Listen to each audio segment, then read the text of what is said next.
City India news Telugu, ఇది చీకటి వెలుగు. చంద్ర నాయక్, తెలంగాణ నాన్ గెజిటెడ్ అధికారుల సంఘం మహబూబ్నగర్ జిల్లా ప్రధాన కార్యదర్శి. ఈరోజు దళిత వర్గానికే కాదు, సబ్బండ వర్గాలందరికీ కూడా పండుగ రోజు. మా దేవుడు అయినటువంటి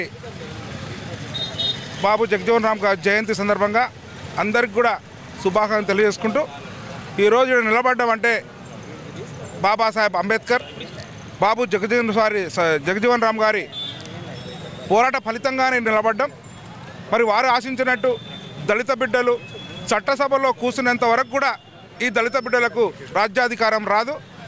ఈ రాజ్యాంగ ఫలాలు దళిత బిడ్డలకు, సబ్బండ వర్గాలకు అందాలంటే అన్ని వర్గాల ప్రజలకు చట్టసభల్లో స్థానం కావాలని ఆ రోజు పోరాటం మహాలీల సందర్భంగా అందరికీ కూడా శుభాకాంక్షలు తెలియజేసుకుంటూ, వారి ఆశయ సాధన కోసం అందరం కూడా చదువుకున్న వ్యక్తులుగా అందరం కూడా ముందుకు నడవాలని సందర్భంగా అందరికీ పిలుపునిస్తూ జై హింద్, జై తెలంగాణ, జై బాబాసాహెబ్. ఈరోజు జాతీయ నాయకుడు, ఆల్ ఇండియాలో ఒక పేరుగల్ల గొప్ప నాయకుడు బాబు జగజీవన్ రామ్ గారి ఆశయాలతో ఈరోజు ఏబిసిడీలు కానీ మిగతా ఎలాంటివి కూడా జరుగుతున్నావంటుంటే, ఆ రోజుల్లో రైల్వే మినిస్టర్ అయ్యి ఇంటింటికి రైల్వే ఉద్యోగాలు ఇప్పించిండు. ఆయన ప్రైమ్ మినిస్టర్ అయ్యే కొద్ది లోపల తప్పిపోయిన దుష్టశక్తుల ద్వారా ఆయనకు తప్పిపోయింది. ఈసారి అలాంటి జరగకుండా వాళ్ళ కూతురు కానీ వాళ్ళ కుటుంబం ఎంతో సేవ చేసింది ఈ దేశానికి చేసిన సందర్భంలో వారికి మా యొక్క పేరున కృతజ్ఞతలు. ఈ సందర్భంలో బాబు జగజీవన్ రామ్కి ఇంకా మంచిగా అంటే మున్ముందు కూడా మనం ఆయన నాయకత్వంలో ప్రయాణించాలా. ఈనాటి కార్యక్రమాన్ని ఆహ్వానించినందుకు మీ అందరికీ పేరు నా యొక్క కృతజ్ఞతలు. జై జగజీవన్ రామ్, జై జై జగజీవన్. నేడు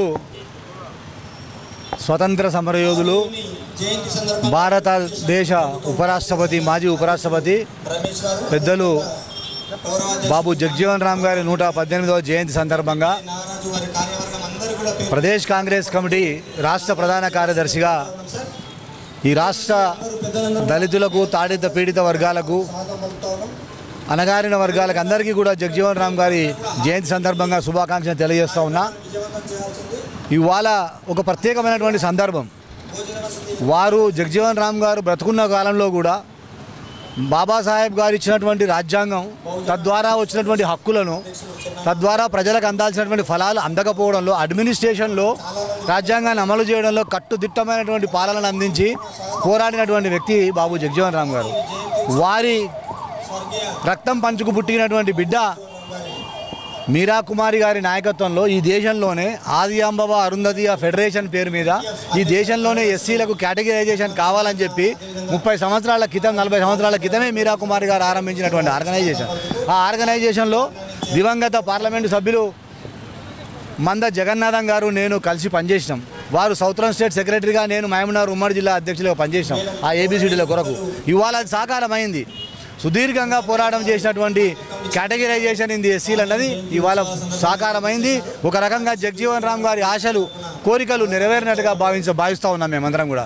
అదే రకంగా ఇవాళ రాజ్యాంగాన్ని మార్చాలని, ఈ దేశ స్వతంత్ర పునాదులను కదిలించాలని బీజేపీ వాళ్ళు చేస్తున్నటువంటి కుట్రలకు ప్రజలను చైతన్యవంతం చేయడానికి ఈ రాష్ట్రంలో అధికారంలో ఉన్నటువంటి కాంగ్రెస్ పార్టీ జాతీయ స్థాయిలో ఇవాళ జై బాపు, జై భీమ్, జై సంవిధాన్ అంటూ జాతీయ స్థాయిలో కూడా కార్యక్రమం తీసుకుంది. ఆ కార్యక్రమం ద్వారా ఇవాళ బాబు జగజీవన్ రామ్ గారి జయంతి సందర్భంగా ఆ కార్యక్రమానికి ఇంకా ఇంత మెరుగుపెట్టినట్టుగా, ఇంకా విలువ, ఇంకా ఇంపార్టెన్స్ పెరిగినట్టుగా కూడా భావిస్తూ ఉన్నాం. ఈ సందర్భంగా ప్రజలందరికీ కూడా విజ్ఞప్తి చేస్తూ ఉన్నాం. దేశం ప్రమాదంలో ఉంది, ఈ దేశ రాజ్యాంగం ప్రమాదంలో ఉంది. మరొకసారి మనం డాక్టర్ గాంధీ మహాత్ముని మరియు బాబాసాహెబ్ అంబేద్కర్ను, మరి ముఖ్యంగా బాబు జగజీవన్ రామ్ గారిని కూడా స్మరించుకుంటూ వారి స్మరణలో వారి సిద్ధాంతాలను మనం అందరం కూడా అవపాసన చేసుకొని మరొకసారి ఈ జాతి నిర్మాణం కొరకు పునరంకితం కావాలని చెప్పి ఈ సందర్భంగా పిలుపునిస్తూ ముగిస్తున్నాను. Thank you.